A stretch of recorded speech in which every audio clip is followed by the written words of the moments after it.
사랑하는 믿음의 형제자매 여러분, 오늘 하루도 주님의 평안 가운데 보내고 계신지요? 우리의 삶에는 때로 이해할 수 없는 시련의 바람이 불어오곤 합니다. 그것엔 바람 앞에 흔들리는 우리 영혼을 위해 오늘 하나님의 말씀이 깊은 위로와 흔들리지 않는 지혜가 되기를 소망합니다. 본격적인 말씀을 나누기에 앞서 이 은혜의 시간이 더 많은 영혼에게 닿을 수 있도록 여러분의 작은 도움이 필요합니다. 지금 이 영상에 좋아요를 누르고 채널을 구독하시는 것은 단순히 숫자를 늘리는 것을 넘어 어둠 속에서 길을 찾는 또 다른 누군가에게 복음의 등불을 전하는 귀한 사역에 동참하는 것입니다. 여러분의 작은 손길을 통해 하나님의 선한 역사가 널리 퍼져나가기를 기도합니다. 여러분과 여러분의 가정에 하나님의 크신 축복이 함께하기를 기원합니다. 오늘 우리가 함께 묵상할 말씀은 신약성경 야고보서 1장 5절에서 8절까지의 말씀입니다. 너희 중에 누구든지 지혜가 부족하거든 모든 사람에게 후히 주시고 꾸짖지 아니하시는 하나님께 구하라 그리하면 주시리라.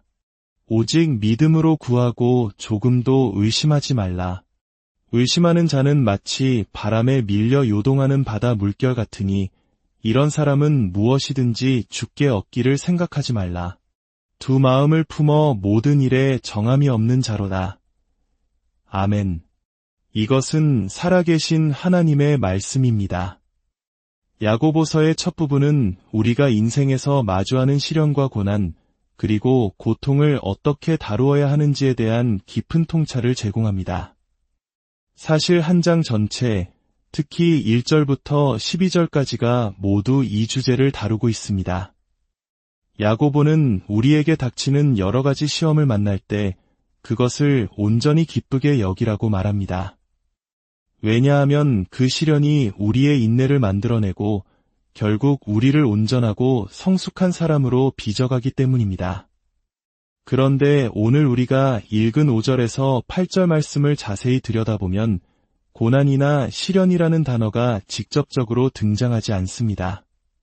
그래서 문맥을 놓치고 이 9절만 따로 떼어놓고 본다면 이것이 단순히 믿음과 기도, 그리고 일반적인 지혜에 관한 가르침이라고 오해하기 쉽습니다. 하지만 그래서는 안 됩니다. 이 말씀은 바로 앞선 9절, 즉 고난이 우리를 성숙하게 만든다는 가르침과 아주 긴밀하게 연결되어 있습니다. 야고보는 말합니다. 고난은 당신을 성숙하게 만들 수 있습니다. 당신에게 부족한 인격의 덕목들을 채워줄 수 있습니다. 그리고 곧바로 5절에서 이렇게 묻습니다. 너희 중에 누구든지 지혜가 부족하거든 바로 이 지점입니다. 이것은 일반적인 지혜를 말하는 것이 아닙니다. 우리가 고통의 한복판에 있을 때, 역경의 터널을 지날 때 가장 절실하게 필요한 것이 바로 지혜라는 것입니다. 그리고 그 지혜를 어떻게 얻을 수 있는지를 가르쳐주는 것이 오늘 본문이 핵심입니다. 그러므로 우리는 이 본문에서 단순히 믿음이란 무엇인가, 지혜란 무엇인가에 대한 일반적인 교훈을 찾으려 해서는 안 됩니다. 야고보가 말하고자 하는 바는 이것입니다. 당신이 시련과 고난에 빠졌을 때 당신의 마음속에서 가장 먼저 점검해야 할 것은 바로 지혜가 있는가 하는 점이다. 고난을 마주하는데 가장 필요한 무기는 바로 지혜입니다. 솔직히 이것은 오늘날 우리가 생각하는 방식과는 사뭇 다릅니다.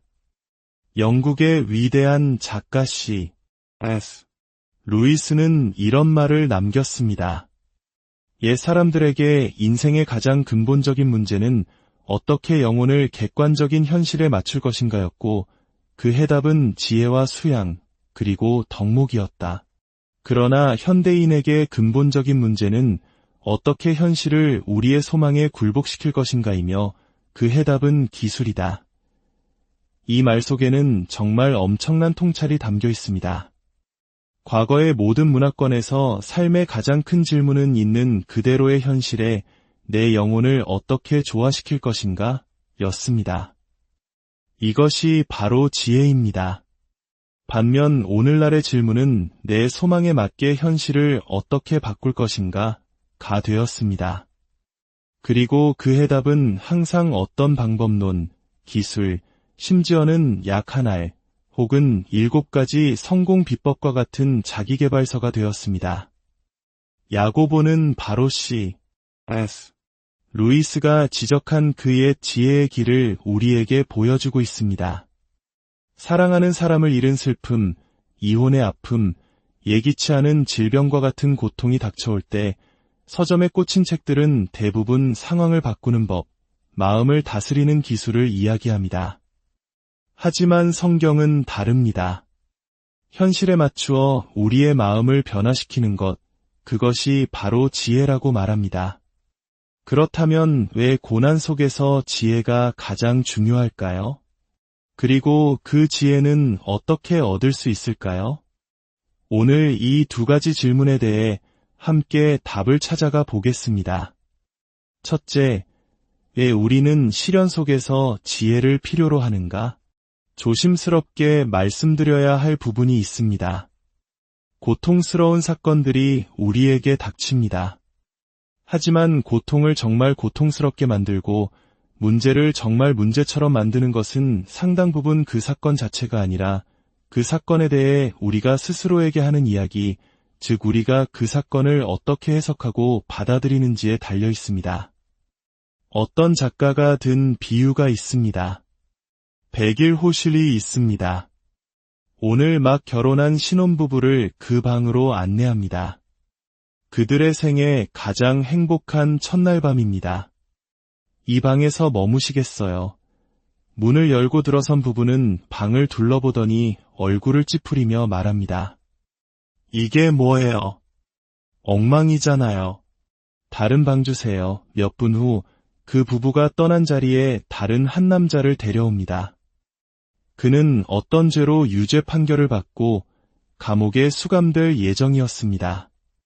똑같은 백일호실, 변한 것은 아무것도 없습니다. 문을 열고 물어봅니다. 여기서 하룻밤 지내시겠어요? 그는 방을 둘러보더니 눈이 휘둥그레지며 말합니다. 아, 정말 좋은데요.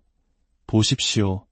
한쪽은 똑같은 장소를 보며 끔찍하다, 실망스럽다고 말했고 다른 한쪽은 훌륭하다, 생각보다 훨씬 좋다고 말했습니다. 신혼부부는 그곳이 최고급 호텔 스위트룸이어야 한다고 기대했고 죄수는 그곳이 차가운 감옥일 것이라고 생각했습니다. 무엇이 달랐을까요? 바로 그들의 기대치와 관점, 즉 세상을 바라보는 지혜가 달랐던 것입니다. 물론 저는 질병, 죽음, 외로움, 상실 그 자체가 나쁘지 않다고 말하는 것이 아닙니다. 아름다움이나 추함, 선과 악이 모두 보는 사람의 눈에만 달려있다고 주장하는 것도 아닙니다. 하지만 우리가 고통이라고 정의하는 것, 그리고 그 고통의 무게는 상당 부분 우리가 그것을 어떤 지혜로 받아들이느냐에 달려있다는 것을 야고보는 말하고 있는 것입니다. 어떤 사건이 우리를 성장하게 할지 아니면 파괴할지를 결정하는 것은 바로 그 사건을 받아들이는 우리의 믿음과 지혜입니다. 그렇다면 우리의 고통을 견딜 수 없게 만드는 세상의 거짓된 지혜란 무엇일까요? 3가지만 간단히 짚어보겠습니다. 첫째는 기술 만능주의 시대의 지혜입니다. 현대인들은 과학과 기술이 많은 것을 해결해 줄 것이라고 믿습니다. 우리는 우주를 통제할 수 있다는 오만한 착각에 빠져 있습니다. 그래서 뭔가 잘못되면 정부가 막을 수 있었어, 의사가 실수한 거야, 누군가의 책임이야라고 분노하며 소송을 겁니다. 물론 정당한 책임을 묻는 것은 필요합니다. 하지만 그 기저에는 인간이 모든 것을 통제할 수 있다는 거짓된 믿음이 깔려 있습니다. 아닙니다. 우리는 여전히 연약한 존재입니다. 세상의 모든 의학 기술로도 사망률을 낮추지는 못했습니다. 사망률은 여전히 한 사람당 한 번, 100%입니다. 우리는 결코 세상의 주인이 아닙니다. 둘째는 죄를 잊어버린 시대의 지혜입니다. 우리 조상들은 인간이 도덕적으로 결함이 많고 따라서 완벽하게 좋은 삶을 누릴 자격은 없다고 생각하는 경향이 있었습니다. 하지만 현대인들은 다릅니다. 심리학자 칼 메닝거는 현대사회가 우리의 문제들을 도덕적 모델이 아닌 의학적 모델로 설명한다고 지적했습니다. 예를 들어 용서하지 못하고 쓰라린 마음에 사로잡힌 사람들은 자신이 비통하다고 말하지 않고 상처받았다고 말합니다. 상처는 의학적 용어입니다. 스스로를 계속 찌르면서 의사에게 아파요 라고 말하는 것과 같습니다. 진짜 문제는 찌르는 행위, 즉 도덕적 문제인데도 말입니다. 우리는 스스로를 괜찮은 사람이라고 생각하며 우주가 우리에게 좋은 삶을 빚졌다고 믿습니다. 왜 착한 사람에게 나쁜 일이 일어나는가? 라는 질문 자체가 나는 착하고 따라서 나쁜 일을 겪을 이유가 없다는 오만한 전제를 깔고 있습니다. 우리가 겪는 고통에 그토록 분노하는 이유는 마땅히 누려야 할 것을 빼앗겼다고 생각하기 때문입니다. 셋째는 세속적인 시대의 지혜입니다. 이 시대는 우리에게 이생이 전부다라고 속삭입니다. 모든 행복을 이 땅에서 찾아야 한다고 말합니다. 많은 크리스천들조차 영원한 세상을 믿는다고 말은 하지만 마음 깊은 곳에서는 이 세상의 삶에 모든 것을 걸고 있습니다. 수세기 전의 위대한 영성가였던 아빌라의 테레사는 이렇게 말했습니다. 천국의 관점에서 보면 이 땅에서의 가장 끔찍한 삶도 형편없는 호텔에서의 하룻밤처럼 보일 것이다. 여러분은 이 말을 믿으십니까? 만약 우리가 진정으로 이것을 믿는다면 우리의 삶은 얼마나 달라질까요? 이 땅의 삶이 전부라면 우리는 80년 남짓한 시간 속에 갇힌 존재입니다. 이곳에서의 작은 상실도 우리를 파괴할 것입니다. 칼 마르크스는 종교가 인민의 아편이라고 말했습니다. 내세를 믿으면 현실을 바꾸려 노력하지 않을 것이라고 비판했습니다. 그러나 저는 정반대라고 생각합니다. 이 세상이 전부라고 믿을 때 우리는 오히려 현재의 쾌락과 소유에 중독되어 작은 고통도 견디지 못하는 무능한 존재가 되고 맙니다. C.S. 루이스의 또 다른 비유가 떠오릅니다. 한 어린 아이가 진흙탕에서 신나게 놀고 있습니다. 엄마가 다가와 말합니다. 애야, 이제 차에 타야 해. 하루 종일 차를 타고 가야 하지만 우리가 도착할 곳은 내가 한 번도 본 적 없는 바다란다. 정말 멋진 곳이야. 아이는 어떻게 반응할까요? 울고불고 소리를 지릅니다. 바다가 뭔데요? 난 여기가 좋아요. 엄마는 진흙탕보다 비교도 안 되게 좋은 곳이야 라고 설득하지만 아이는 듣지 않습니다. 그 아이에게 진흙탕은 세상의 전부이기 때문입니다. 진흙탕을 떠나는 것은 모든 것을 잃는 것입니다. 세속적인 지혜는 우리를 바로 그 진흙탕 속 아이로 만듭니다. 이 세상이라는 작은 진흙탕이 전부라고 믿게 하여 그것을 조금이라도 잃을까 봐 전전긍긍하게 만듭니다. 그렇다면 고난을 이겨낼 힘을 주는 성경의 참된 지혜는 무엇일까요? 이 또한 세 가지로 나누어 살펴보겠습니다. 첫째, 스스로가 어리석음을 아는 것입니다. 잠언을 보면 어리석은 자는 스스로 지혜롭다고 생각하고 지혜로운 자는 스스로 어리석다고 생각한다고 말합니다. 히틀러는 스스로 지혜롭다 여겼지만 가장 어리석은 자였고 링컨은 늘 자신의 부족함을 알았지만 가장 지혜로운 지도자 중 한 명이었습니다. 만약 여러분이 인생에 대해, 인간의 마음에 대해, 옳은 길에 대해 모든 것을 안다고 생각한다면 여러분은 가장 큰 어리석음에 빠져 있는 것입니다. 나는 세상이 어떻게 돌아가야 하는지 알아라고 확신하는 사람일수록 고난이 닥쳤을 때 가장 쉽게 무너집니다. 그러나 나는 아는 것이 거의 없습니다. 하나님만이 아십니다. 라는 겸손함으로 나아갈 때 우리는 고난을 견뎌낼 수 있습니다. 과학자들은 빛이 때로는 파동처럼, 때로는 입자처럼 행동한다는 사실을 발견했을 때 과학은 끝났어. 우주는 비합리적이야. 라고 소리치지 않았습니다. 대신 그들은 우리의 이론이 아직 부족하구나. 더 배워야겠다고 말했습니다. 우리의 삶에 이해할 수 없는 일이 닥쳤을 때 우리는 인생이 뭐가 문제야? 라고 물을 것이 아니라 나의 인생에 대한 이론, 나의 지혜가 부족하구나 라고 고백해야 합니다. 이것이 지혜의 첫걸음입니다. 둘째, 이 세상은 영원하지 않다는 것을 아는 것입니다. 우리는 본래 이 부서진 세상을 위해 창조되지 않았습니다. 우리는 더 나은 곳에서 왔고 그분을 믿는다면 더 나은 곳으로 돌아갈 것입니다. 어떤 이들은 세상의 고통을 보며 신은 없다고 말합니다. 그러나 철학자 파스칼은 놀라운 역설을 제시합니다. 우리가 고통에 대해 분노하고 죽음을 부자연스럽게 느끼는 것 자체가 우리가 본래 고통과 죽음이 없는 세상에 속해 있었다는 증거라는 것입니다. 그는 이렇게 말했습니다. 입이 하나뿐이라고 불행해하는 사람이 있는가? 왕이었다가 쫓겨난 사람이 아니라면 누가 왕이 아니라고 불행해하겠는가? 아무도 입이 2개가 아니라고 불평하지 않습니다. 왜냐하면 아무도 2개의 입을 가져본 적이 없기 때문입니다.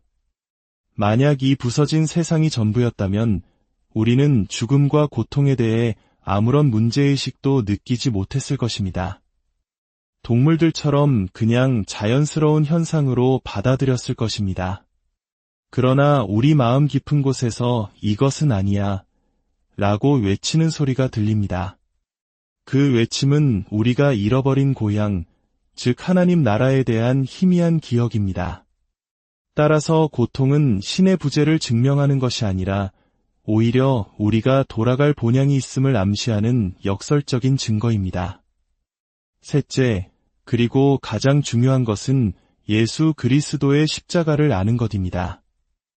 예수님의 십자가는 모든 고통의 문제에 대한 궁극적인 해답을 제시합니다. 많은 크리스천들이 이렇게 불평합니다. 하나님, 불공평합니다. 제가 주를 위해 이렇게 헌신하는데 왜 이런 고통을 겪어야 합니까? 그때 우리는 예수님을 바라보아야 합니다. 그분은 아무 죄도 없이 인류 역사상 가장 부당하고 끔찍한 고통을 겪으셨습니다.